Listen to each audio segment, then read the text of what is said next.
17절까지 우리 한 목소리로 같이 읽습니다. 모든 성경은 하나님의 감동으로 된 것으로 교훈과 책망과 바르게 함과 의로 교육하기에 유익하니 이는 하나님의 사람으로 온전하게 하며 모든 선한 일을 행할 능력을 갖추게 하려 함이라. 아멘. 자, 우리 수요예배 우리 12월 중순에 중단을 하고 또 2달 만에 또 만나게 됐는데 서로 인사 나누시죠. 우리 주님의 평화를 빕니다. 고맙습니다.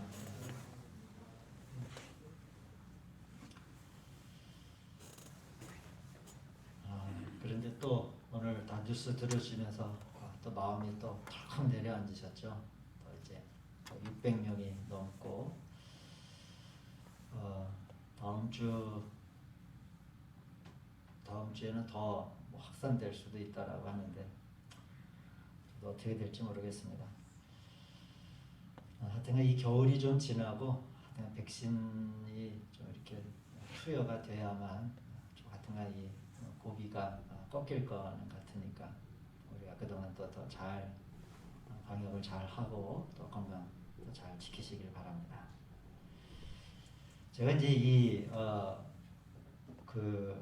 온라인 수요 예배를 우리 이제 3차 유행이 시작을 하면서 말씀을 시작을 하면서 이왕 이제 영상으로 이 예배 영상을 말씀을 남길 거 추후에라도 또 우리 새신자 교육이라든지 아니면 좀 믿음의 초신자들 또 새롭게 좀 믿음의 길을 좀 잘 정리하면서 나아가고자 하시는 분들에게 좀 단계적으로 차근차근 좀 말씀을 좀 드리는 게 또 좋겠다 하는 생각이 들어서 광고 드렸듯이 믿음의 길 필수 과정 이렇게 이 수요 말씀을 시작하고 있습니다.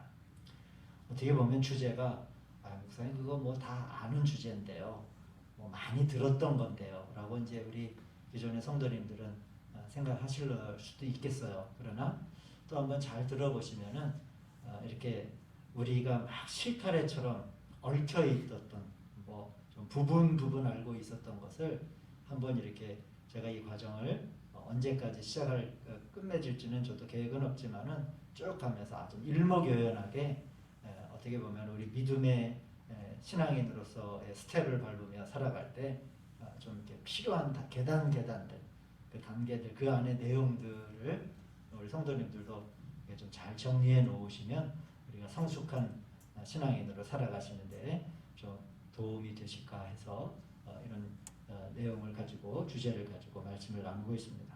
지난주에는 우리가 이제 영상을 보신 분도 있고 안 보신 분도 계시겠지만은 제가 지난주에는 왜 우리가 교회에 다녀야 하는가 뻔한 내용을 제가 말씀을 드렸습니다. 그런데 막상 당연히 왜 교회를 다니셔야죠? 하고 물으면 그 교회 다녀야 되는 거 아니에요? 뭐 이제 우리가 이렇게 그냥 당연히 교회 나가야 되는 거니까 교회를 다녔던 건데 라고 우리가 왜 교회를 다녀야 되는가? 왜 크리스찬은 구원받은 사람이 왜 교회 안에서 신앙생활을 해야 되는가? 라고 우리 스스로 나의 신앙의 내용을 좀 변증하는 것도 좀 어려운 일인 거예요. 제가 지난주에 왜 우리가 교회 다니는 사람이 되었는가라고 하는 말씀을 나누면서 좀 정리하면은 구원받은 그리스도인들은 사람이 일단 구원을 받으면 신분이 개인에서 하나님의 권속과 하나님의 자녀와 그분의 백성으로서 우리들의 신분이 달라지게 된다라고 하는 것을 제가 이제 구원에 관한 말씀을 나누면서 드렸던 거죠. 그래서 우리가 구원을 받으면 우리가 모든 사람이 하나님의 거처가 되고 또 하나님의 집이 되는 거죠. 그래서 모든 그리스도인들은 연합하여 우리 주님의 몸을 구성하는 그런 지체가 되는 것이죠. 제가 이런 글을 본 적이 있습니다. 영국의 한 사람이 구원을 받은 뒤에 자신의 삶의 변화에 대한 이런 간증의 글을 남겼어요. 어떤 글이냐면 내가 구원을 받은 후에 한 가지 기이한 일이 발생했는데 그것은 곧 어느 날 내가 그리스도의 거처를 건축하기 위한 재료임을 내가 깨닫게 되었다. 이것이 가장 기이한 일이다. 이 영국의 한 사람이 자기가 구원받은 후에 일어난 기이한 일, 아주 이제 이상한 거죠. 이전에는 절대로 그런 생각을 못했는데 구원받은 뒤에 어느 날 나에게 기이한 일이 발생했는데 그게 뭐냐면 어느 날 문득 생각을 해보니까 내가 누군가 라고 생각을 할 때 내가 바로 우리 주님의 거처를 건축하기 위한 내가 하나의 재료이구나 라고 하는 것을 발견했다는 거예요. 사실 구원의 체험 후에 우리가 주님을 영접하고 받아들인 뒤에 우리 사람의 삶에 많은 변화들이 있을 수 있습니다. 내면적인 변화들도 있고 외적인 변화들도 있어요. 그러나 제가 이 글을 읽으면서 참 깊은 내면적 변화에 대한 성찰이구나 하는 그런 생각이 들었어요. 내가 구원받은 뒤에 세례받고 구원받은 뒤에 나는 누굴까? 그냥 암흑의 신앙인 암흑의 집사로서. 그런데 이 영국의 한 신앙에는 나를 통해서 주님의 거처가 지어지기 위한 하나의 재료로 하나님께서 나를 삼아주셨구나 라고 하는 깨달음을 그 안에서 가지게 되었다라고 하는 거죠. 바로 주님의 몸을 위한 한 가지 재료라고 하는 것을 깨닫는 것, 참 은총이 아닐 수 없어요. 이 부분에 이르게 되면 여러분 성경에 많은 부분이 여러분 이어서 이해가 되실 겁니다. 예를 들면 벽돌 하나잖아요. 나는 주님의 집을 위해서 거처를 위해서 지어지고 만들어지고 그렇게 선택받은 재료라고 하면 이 벽돌이 어느 집 위에 벽돌 위에 한 장이 딱 놓이면 이 벽돌은 거기에 고착화되는 거예요. 또 이 벽돌이 움직여서 다른 곳을 건축하는 재료가 결코 될 수 없어요. 그것을 우리 복음서에서 주님은 뭐라고 말씀하셨습니까? 두 주인을 섬길 수가 없다.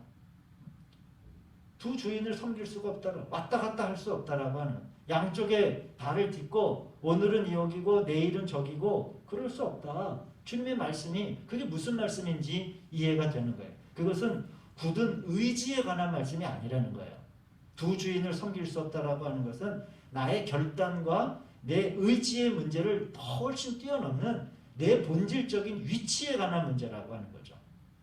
내가 주님의 집을 위한 건축의 재료인데 거기에 한 장을 쌓았는데 어떻게 다른 곳에 이 세상의 건축을 위해서 이 세상의 어떠한 명예나 이 세상적인 건물을 위해서 내가 어떻게 또 쓰임 받겠어요.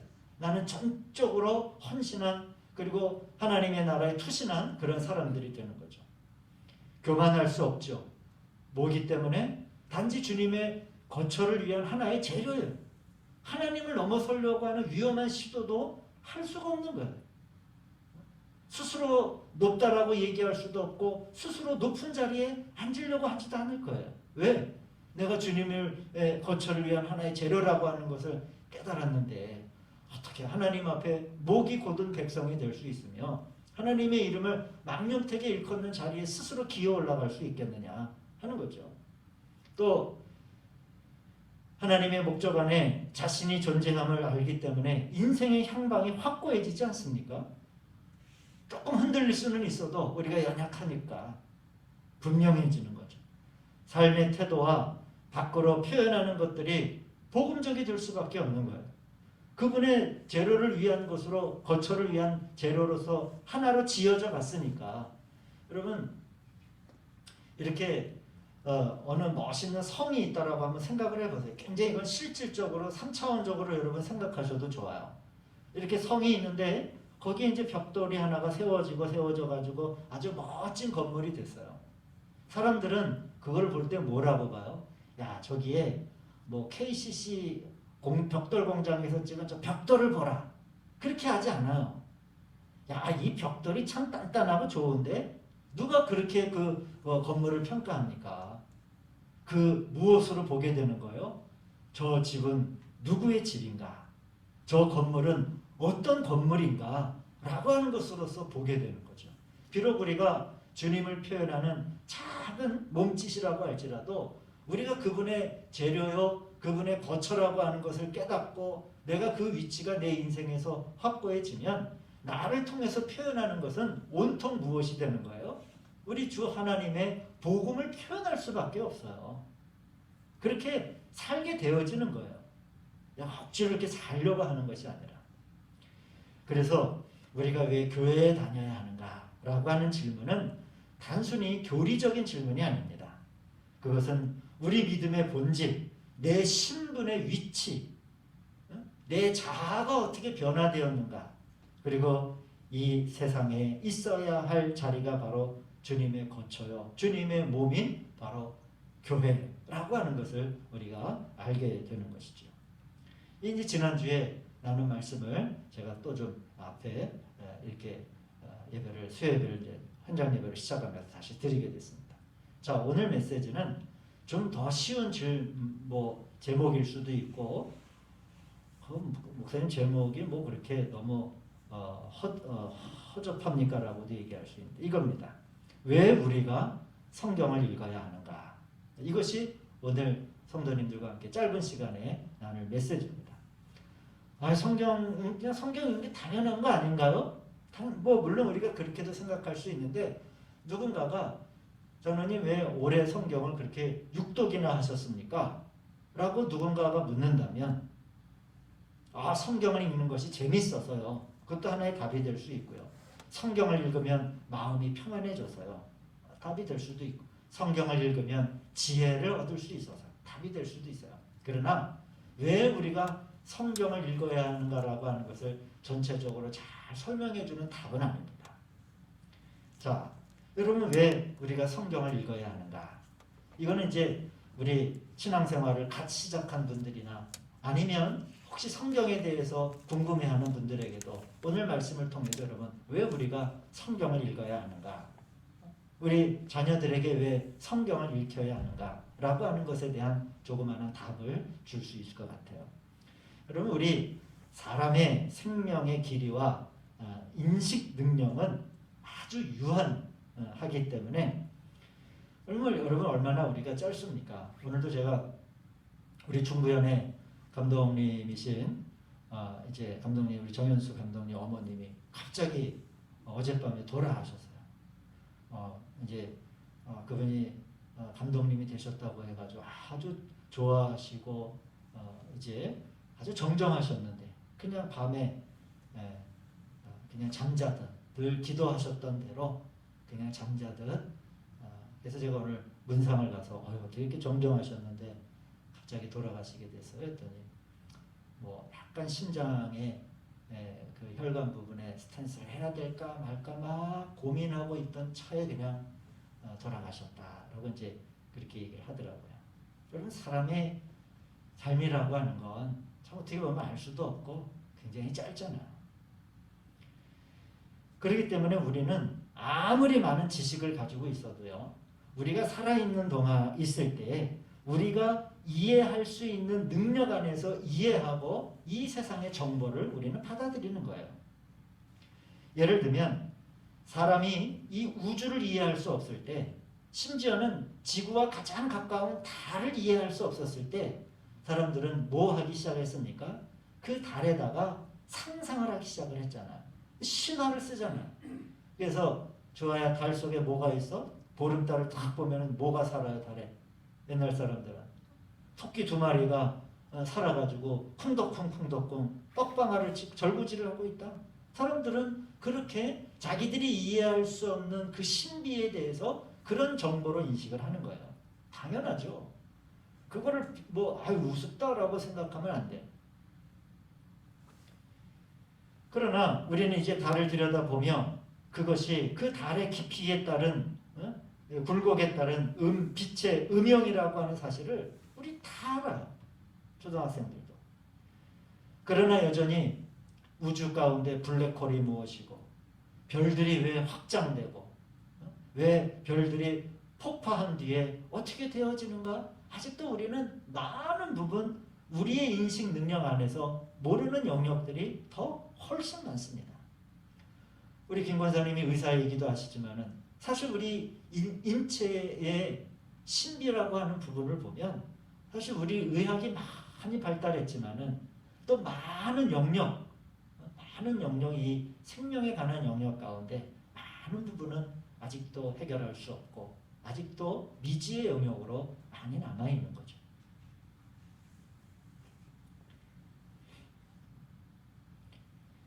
짧은 인생을 살아가는 사람들이 이 천지를 지으시는 그런 하나님에 대해서 우리가 구원받은 뒤에 우리가 주님의 몸의 지체가 되고 그분을 이루는 거처가 되었을 때 그러면은 그분을 담는 그릇으로서 말이에요.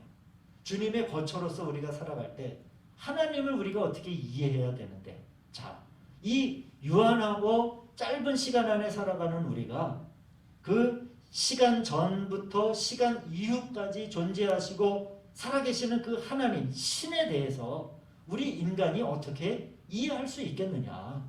하나님을 여러분 아는 방식이 어떤 방식이 있겠습니까? 그래서 이제 이 천지를 지으신 하나님에 대해서 어떻게 알 수 있고 그분의 생각과 마음을 어떻게 붙잡을 수 있을까? 그래서 하나님은 바로 성경 얘기를 하면 더 좀 폭넓게 얘기하면 하나님의 말, 하나님의 생각과 하나님의 뜻을 성경이라고 하는 활자 가운데 하나님은 담아주신 거예요. 여러분 활자라고 하는 게 뭡니까? 글자라고 하는 거. 글자는 사실 다 모든 거를 세밀하게 표현할 수 없어요. 여러분 여기 있는 색이 황금색입니까? 노란색입니까? 구릿빛입니까? 어떤 사람은 황금색이라고도 얘기를 하고 어떤 사람은 노랗다라고도 얘기를 하고 글자로 표현을 하면은 사실 이거에 대한 이걸 표현하는 것 자체도 한계성이 많아.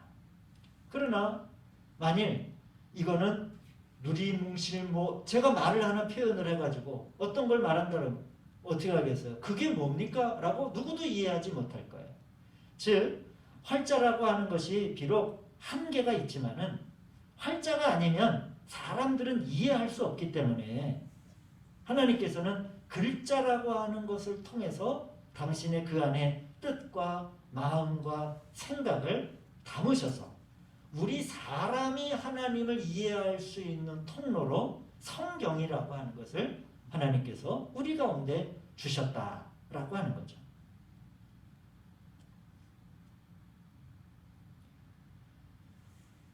그래서 이전에는 사람들의 특별한 기억력을 통해서 말씀이 전해지고 이제는 종이로 이제는 핸드폰 안에 성경으로 전자책으로 성경이 우리 곁에 있는 거예요.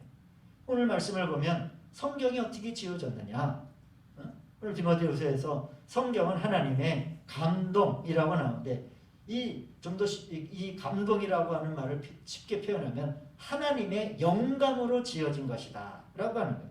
하나님의 계시라고 하는 거예요. 다른 성경 번역본은 하나님의 계시. 그러니까 비록 이 책은 사람이 썼어요. 사람이 쓰지 않는 성경은 없습니다. 다 사람이 기록했어요. 손으로. 그들의 언어로 처음에 히브리어로, 헬라어로, 라틴어로, 헬라어로, 영어로, 독일어로 분명히 다 사람이 쓰긴 썼어요. 그러나 그 안에 그 활자가 나타나기까지의 역사를 오늘 성경은 뭐라고 얘기하냐면 하나님의 계시로 성경이 지어졌다라고 말씀하고 있는 겁니다. 그래서 이 성경이라고 하는 것은 하나님 당신 자신이 우리 사람에게로 들어오는 하나의 통로인 거예요. 하나의 통로고. 또한 우리가 읽는다라고 하는 것은 그냥 활자를 눈으로 보는 것이 아니라 제가 다시 말씀 정리를 드립니다. 성경은 하나님께서 우리 사람의 마음 안에 들어오시기 위한 통로고 성경을 읽는다라고 하는 것은 우리가 하나님께로 들어가는 방식이 되는 거예요.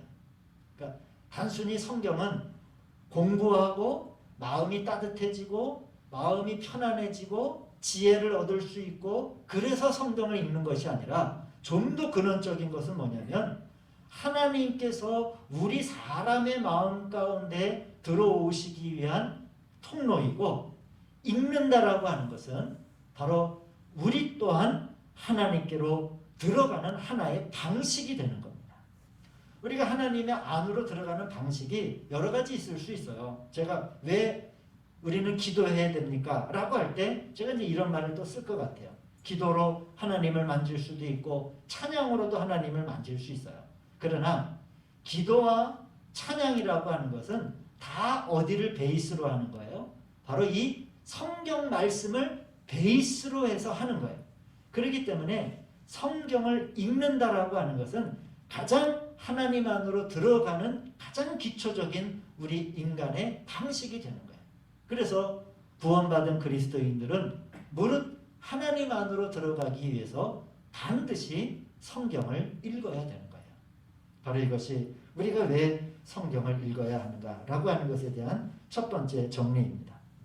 여러분, 성경이라고 하는 것은 다시 말씀드리지만 우주적인 하나님, 우리 인간의 모든 의식 밖에 있는 분의 뜻과 메시지와 그분의 존재를 우리의 사람의 삶의 현장과 인식 안에 넣어주시는 거예요. 하나님의 선물이라고 할 수 있습니다. 그러면 읽는다라고 하는 것은, 성경은 우리 사람을 사랑하시는 하나님의 선물이면 읽는다라고 하는 것은 뭘로 표현할 수 있어요?